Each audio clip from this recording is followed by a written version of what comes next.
Holier then दाओ, तेरे रास्ते से मेरा रास्ता ज्यादा सही है।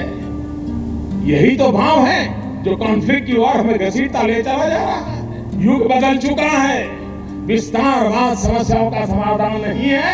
हम हॉरिजॉन्टल की तरह ही जाएं, समस्याओं का समाधान नहीं है। हमें वर्टिकल जाने की आवश्यकता है, अपने भीतर को ऊपर उठाने की आवश्यकता है।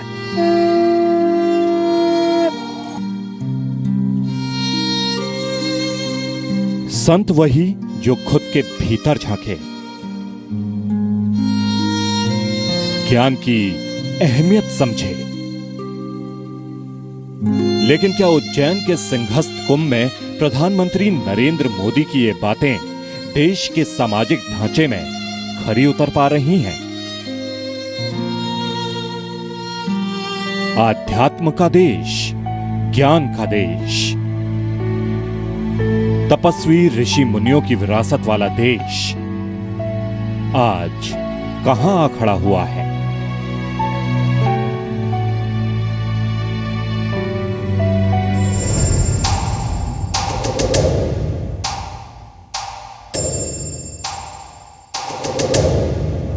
इस देश में अब बाबाओं का अंडरवर्ल्ड चलता है।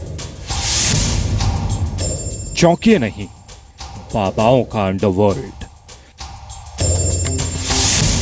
जो भोले भाले लोगों को सिर्फ ठगता नहीं है, उनके भविष्य के साथ ऐसा खिलवाड़ करता है कि उनकी पीढ़ियां तक अपमानित होती रहें। उत्तर प्रदेश के बाराबंकी का राम शंकर तिवारी उर्फ परमानंद उर्फ काली शक्ति कल्याण वाला ये धूर्त ऐसा ही एक बाबा है।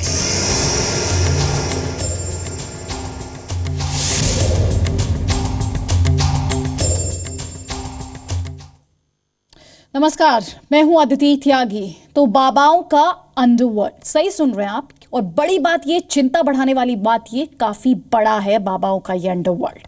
आज बाराबंकी के फ्रॉड बाबा के जरिए भारत में धर्म के नाम पर गोरख धंधे का बड़ा सच आपके सामने रखेंगे। आगे बढ़ेंगे उससे पहले कुछ आंकड़े देखना आपके लिए बेहद जरूरी, और उन्हीं आंकड़ों के लिए रुख करते हैं मेरे सहयोगी विद्यानाथ झा का। बाबाओं के अंडरवर्ल्ड की माया समझने के लिए जरूरी है भारत में धर्म के कारोबार को समझने की। धर्म जिसे मुक्ति का मार्ग बनना चाहिए था, वो मोह माया का गेटवे बन गया। साधु के चोले में अपराध करने वाले बाराबंकी वाले बाबा का सच दिखाएं, उसके गुनाह से पर्दा उठाएं। उससे पहले भारत में धर्म के व्यापार का एक आंकड़ा देखिए। 30 बिलियन डॉलर भारत में आध्यात्म का बाजार है। 50% से ज्यादा पर्यटन में आधे से ज्यादा धार्मिक यात्राएं होती हैं।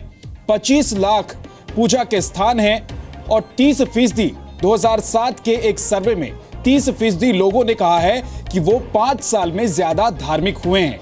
यहां हम ये साफ कर दें कि धार्मिक कामों में शामिल होना गलत नहीं है। ये जो आंकड़े हैं इसमें ज्यादातर जेन्युइन धार्मिक कामकाज हो सकते हैं। हम यहां बस वो ट्रेंड बताने की कोशिश कर रहे हैं कि कैसे भारत में धर्म को लेकर लोगों में झुकाव है और उसी का फायदा उठाता है बाबाओं का अंडरवर्ल्ड। शुक्रिया विद्या। तो बहुत ही शॉकिंग और चौंकाने वाला 30 बिलियन डॉलर का अध्यात्म का कारोबार या बाजार आप इसे कह सकते हैं। तो जाहिर तौर पर बाबाओं का ये अंडरवर्ल्ड लोगों की धार्मिक भावनाओं का फायदा उठाता है।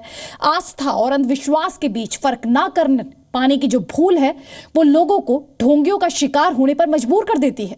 संतान का आशीर्वाद देने के नाम पर यौन उत्पीड़न करने को लेकर ये कटघरे में खड़ा हुआ यूपी के रामशंकर तिवारी की कहानी हम आपको दिखाने जा रहे हैं। अजीब कहानी है ये। एक अपराधी चरित्र वाले शख्स को कैसे लोगों ने बना दिया भगवान, देखिए आप।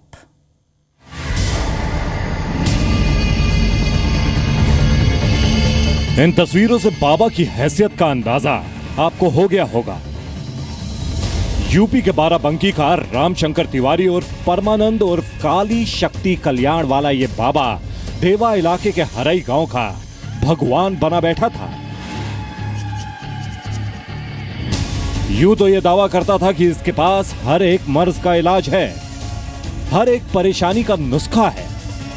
लेकिन यह धूर्त जिस कुकर्म के लिए सबसे ज्यादा चर्चा में था, वो है बे औलादों को संतान देने का दावा।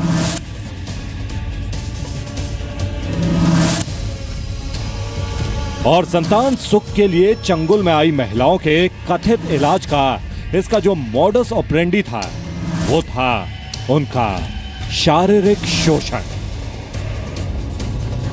जैसे लड़कियों के साथ जबरदस्ती की जाती है, जो औरतें आती हैं या खुद वो अपनी मर्जी से ये सब करवाती हैं या उन्हें किसी तरह का लालच दिया जाता है। अब ये तो नहीं बता पाएंगे जबरदस्ती होता है जी या कि स्वेच्छा से होता है जी, लेकिन दरबार में ये घृणित कर्म होता है। शोषण के साथ साथ उनसे जितना उनका धन होता है वो धीरे धीरे खींच लेते हैं और जब वो गरीब हो जाती हैं उसके बाद वो उनका पल्ला छोड़ देते हैं और फिर उनके दलालों के जरिए और नई नई औरतें आया करती हैं, नए नए आदमी को गुमराह करके मतलब उन जिन लड़कियों का ये यूज करता है फिर जब वो गरीब हो जाती हैं तो उसके बाद उन्हीं के जरिए दूसरी औरतें मंगवाता है बाबा। अपने आश्रम में भक्ति संगीत के बीच महिलाओं का शोषण करने वाला रामशंकर तिवारी उर्फ परमानंद उर्फ काली शक्ति कल्याण वाले का ये वीडियो सोशल मीडिया पर वायरल हुआ। तभी से गेरुए चोले वाला ये अपराधी फरार है। वीडियो सामने आया है उसकी जो है हम लोग जांच कराएंगे कि कितना सत्य है और कब का वीडियो है, और जो हमने लेटेस्ट जो है जो डिजिटल वीडियो रिकॉर्डर लिया है उसको भी देखा जा रहा है। ये पूरे तथ्यों संज्ञान लाते हुए इसमें आगे कार्रवाई की जाएगी। FIR जो है वो IT एक्ट के मुकदमे में और धोखाधड़ी के धाराओं में दर्ज की गई है और इसकी फर्दर इन्वेस्टिगेशन की जा रही है। पुलिस ने अभी रामशंकर तिवारी और परमानंद और काली शक्ति कल्याण वाले नाम के इस फर्जी बाबा पर महिला उत्पीड़न और बलात्कार जैसे संगीन धाराएं नहीं लगाई है। सवाल है कि पुलिस और प्रशासन की नाक के नीचे कैसे कोई धूर्त महिलाओं का शोषण करता रहा और पुलिस सिर्फ सोशल मीडिया के वीडियो के बाद हरकत में आई। स्थानीय लोगों का तो आरोप है कि हराई बाबा नाम से भी जाने जाने वाले रामशंकर तिवारी और परमानंद और काली शक्ति कल्याण वाले को पुलिस का संरक्षण मिला हुआ है। इस धूर्त पर पहले से ही 9 आपराधिक मामले दर्ज हैं। पुलिस का संरक्षण यहाँ पूरी तरह से है। पुलिस कोई इनके यहाँ रैक नहीं मारती है, पुलिस आती है तो दूर से चली जाती है, बस दरबार तक आई। हराई गांव के गिरीश तिवारी नाम के शख्स का तो दावा यहां तक है कि रामशंकर तिवारी और परमानंद और काली शक्ति कल्याण वाले की हैसियत आम पुलिस वालों से भी ज्यादा थी। और जो यहाँ पर पुलिस वाला आगे बढ़ता है तो उसका ट्रांसफर इतनी दूर कर दिया जाता है कि वो यूपी देखना मुश्किल हो जाता है उसको। जहाँ अशोक साहब थे वो आए, उनको थोड़ा सा इनकी तरफ निगाह उठाई, उनको उससे हाथापाई किया, इसने मारपीट करने पर उदाम तैयार हो गया, उसके बाद उनका ट्रांसफर करवा दिया। सवाल है कि यह अपराधी कैसे महिलाओं की इज्जत से खेलता रहा, कैसे लोगों की आंखों के सामने बेधड़क अपराध करता रहा और पुलिस से लेकर समाज तक मूक दर्शक ही बने रहे। आखिर क्यों? नीरज मिश्रा, जी मीडिया, बाराबंकी।